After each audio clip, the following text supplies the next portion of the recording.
अस्सलाम वालेकुम। कैसे हैं आप सब लोग? उम्मीद है आप सब लोग बिल्कुल ठीक ठाक होंगे। मैं मिस सामिया। हम लोगों का पहला टॉपिक है साइंस में प्लांट्स। सबसे पहले तो हम इसके आउटकम्स को एक दफ़ा डिस्कस करते हैं, यानी कि हमें साइंस में जब हम प्लांट्स को पढ़ेंगे तो हमें at the end of this chapter हमको क्या क्या चीज़ें मालूम होनी चाहिए। सबसे पहले हमको define we should able to define the plants. हमको पता होना चाहिए कि प्लांट्स होते क्या हैं, प्लांट्स को डिफाइन किस तरह कर सकते हैं। और फिर हमको पार्ट्स ऑफ प्लांट्स और फंक्शन ऑफ दिस पार्ट्स ये भी पता होना चाहिए कि कौन कौन से प्लांट्स के पार्ट्स होते हैं और क्या क्या उनके फंक्शंस होते हैं। और फिर उसके बाद हम डिफ्रेंशिएट हम कर सकते होने चाहिए कि क्या क्या टाइप्स ऑफ प्लांट्स हैं। वैसे तो टाइप्स ऑफ प्लांट्स बहुत सारी हैं, हज़ारों की तादाद में, लेकिन कुछ मेन पार्ट टाइप्स हैं, उनको हम इस चैप्टर में डिस्कस करेंगे। ठीक है, तो ये हमारे लर्निंग आउटकम्स हैं। ठीक है, अच्छा, सबसे पहले तो हमें ये पता होना चाहिए कि दुनिया में जितनी भी चीज़ें हैं वो दो तरह की हैं, या तो वो लिविंग थिंग है या फिर वो नॉन लिविंग थिंग है। अगर हम बात करते हैं लिविंग थिंग के बारे में, तो लिविंग थिंग वो चीज़ें हैं जो कि कुछ खा सकती हैं, या कुछ सांस ले सकती हैं, या ग्रो कर सकती हैं, मूव कर सकती हैं, या रिप्रोड्यूस कर सकती हैं। अगर हम बात करते हैं नॉन लिविंग थिंग्स के बारे में, तो नॉन लिविंग थिंग्स ना कुछ खा पी सकती हैं, ना सांस ले सकती हैं, ना ग्रो कर सकती हैं, ना रिप्रोड्यूस कर सकती हैं। तो जब हम बात करते हैं लिविंग थिंग में, तो लिविंग थिंग में हमारे पास सबसे कॉमन एग्जांपल जो हमें अपनी आम लाइफ में, एक तो ह्यूमन बीइंग दिखते हैं और दूसरे एनिमल्स दिखते हैं और बर्ड्स, इंसेक्ट्स। उनके साथ साथ एक और चीज़ भी है जो कि लिविंग थिंग में ही काउंट करती है। वो भी छोटे से बड़े होते हैं, ग्रोथ करते हैं, ग्रो होती है उनकी, और वो रिप्रोड्यूस भी करते हैं। उनको ब्रीथ करने की भी ज़रूरत होती है और उन्हें खाने पीने की ज़रूरत होती है। हमारी तरह वो हाथ से और मुंह से नहीं खाते, लेकिन उनका अपना एक सिस्टम है जिसके थ्रू वो अपनी ग़िज़ा भी बनाते हैं और सब चीज़ करते हैं। तो वो है प्लांट्स।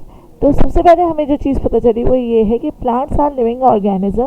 प्लांट जो है वो लिविंग ऑर्गेनिज्म है that cover much of the land of the planet earth, जो कि दुनिया के बहुत सारे हिस्से में मौजूद हैं। ठीक है, you can see them everywhere. आप इन प्लांट्स को बहुत सारी जगहों पे देखते हैं। They include grass, trees, flowers, bushes, ferns, moss and more. यानी कि ये किसी भी फॉर्म में हो सकते हैं प्लांट्स। छोटे छोटे से ट्री प्लांट्स भी हो सकते हैं, बड़े बड़े ट्रीज़ भी हो सकते हैं, ग्रास भी हो सकती है, फ्लावर्स की फॉर्म में भी है, बुशेस यानी कि बहुत झाड़ झनकार की तरह की भी हो सकते हैं। तो ये सब चीज़ें जो हैं ये होती हैं जो लिविंग ऑर्गेनिज्म है। इनको ज़िंदा रहने के लिए, जिस तरह हर इंसान को, हर जानवर को ज़िंदा रहने के लिए कुछ चीज़ों की ज़रूरत होती है, उसी तरह इनको भी, यानी कि प्लांट्स को भी ज़िंदा रहने के लिए, ग्रो करने के लिए बहुत सारी चीज़ों की ज़रूरत है। अच्छा, अब हम डिस्कस करेंगे कि प्लांट्स को ग्रो करने के लिए किन चीज़ों की ज़रूरत है। Plants like all living things have basic needs. Plants की भी कुछ बेसिक नीड्स हैं, जैसे इंसानों को खाने पीने की और ऑक्सीजन की ज़रूरत होती है। उसी तरह प्लांट्स को ग्रो करने के लिए और ज़िंदा रहने के लिए जिन चीज़ों की ज़रूरत होती है वो है सॉइल, सनलाइट, एयर, वाटर और स्पेस। स्पेस यानी जैसे हमको घर की ज़रूरत होती है रहने के लिए, उसी तरह उन्हें पर्टिकुलर स्पेस की ज़रूरत होती है जहाँ पे वो ग्रो कर सकें। यानी कि बिल्कुल एक ऐसा एरिया है जहाँ पे ग्रो करने के लिए जगह ही नहीं है, तो वहाँ पे वो ग्रो नहीं हो सकते। ठीक है, अब इसके बाद हम बात करते हैं कि प्लांट्स हमारी ज़िंदगी में क्यों इम्पोर्टेंट है। प्लांट्स हमारी ज़िंदगी में बहुत अहम किरदार अदा करते हैं, क्योंकि अगर प्लांट्स नहीं होंगे तो हमारे पास खाने पीने की चीज़ें नहीं होंगी। प्लांट से बहुत सारी दवाएं बनती हैं, प्लांट से हमारे घर बनते हैं। बहुत सारे एनिमल्स का तो घर ही प्लांट ही होते हैं, यानी कि उस पर नेस्ट बना के रहते हैं, उसके नीचे छाँव में रहते हैं। और बहुत सारे इंसेक्ट्स उसके प्लांट्स के इर्द गिर्द रहते हैं, अब होल बना बना के। और इसके अलावा ह्यूमन बीइंग उसके दरवाजे बनाते हैं, खिड़कियाँ बनाते हैं, और बहुत सारी दुनिया के बहुत सारे इलाके ऐसे हैं जहाँ पे वुड के घर भी बने हुए होते हैं। तो ये हमें शेल्टर भी प्रोवाइड करता है, ये हमें मेडिसिन भी प्रोवाइड करता है, ये हमें क्लोथिंग यानी कि कपड़े वगैरह भी हमें प्रोवाइड करते हैं, फाइबर देता है ये हमें। फिर ये हमें फ्यूल देता है, यानी कि गर्मियों में आपने देखा होगा बहुत सारे लोग लकड़ी को जला के बैठते हैं, तो ये हमें फ्यूल भी प्रोवाइड करता है। और सबसे अहम चीज़ जो पौधे हमको प्रोवाइड करते हैं, दिस इज़ ऑक्सीजन।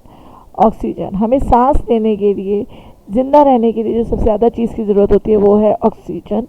और ऑक्सीजन जो हमें प्रोवाइड करता है वो है प्लांट। यानी कि अगर प्लांट जो हैं, हम जैसे कि आपको पता है कि डे टाइम में प्लांट्स जो हैं वो कार्बन डाइऑक्साइड को इनहेल करते हैं, अंदर लेते हैं, वो सांस लेते हैं अपने पत्तों के थ्रू। उनके पत्तों के अंदर छोटे छोटे होल्स होते हैं, उनके थ्रू वो गैसेस अंदर और बाहर करते हैं। अच्छा, वो कार्बन डाइऑक्साइड डे टाइम में जो अंदर करते हैं वो अपना फूड बनाने के लिए करते हैं, और रात में वो ऑक्सीजन ही इनहेल करते हैं। सांस लेने के लिए उनको भी ऑक्सीजन की ही ज़रूरत होती है।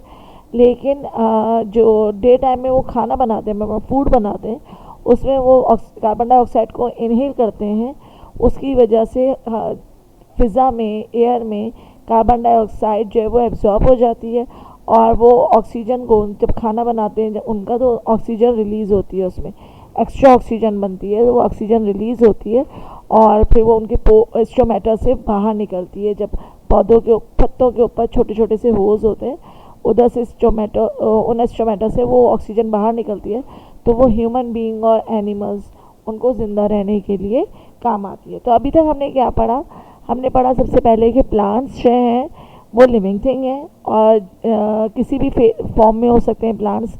ग्रास की फॉर्म में, ट्री के, फ्लावर्स के, बुशेस के फॉर्म में हो सकते हैं। उसके बाद हमने पढ़ा कि प्लांट्स जो हैं उनको भी ज़िंदा रहने के लिए, जैसे इंसान को खाने की, पीने की, ऑक्सीजन की ज़रूरत होती है, प्लांट्स को भी ज़िंदा रहने के लिए सॉइल की, सनलाइट की, एयर की, वाटर की, स्पेस की नीड होती है। ठीक है। उसके बाद हम इम्पोर्टेंस ऑफ प्लांट की बात करेंगे। क्यों इम्पोर्टेंट है प्लांट? तो वो इसलिए इम्पॉर्टेंट है क्योंकि ये हमको क्या क्या चीज़ें प्रोवाइड करते हैं? Food, fibres, shelter, medicine and fuel. अच्छा, और उसके अलावा जो सबसे मेन चीज़ हमको प्रोवाइड करते हैं, दैट इज़ ऑक्सीजन। तो उम्मीद है आपको ये सब समझ में आया होगा। तो चलिए फिर इंशाल्लाह आगे का नेक्स्ट क्लास में पढ़ेंगे। खुदा हाफिज़।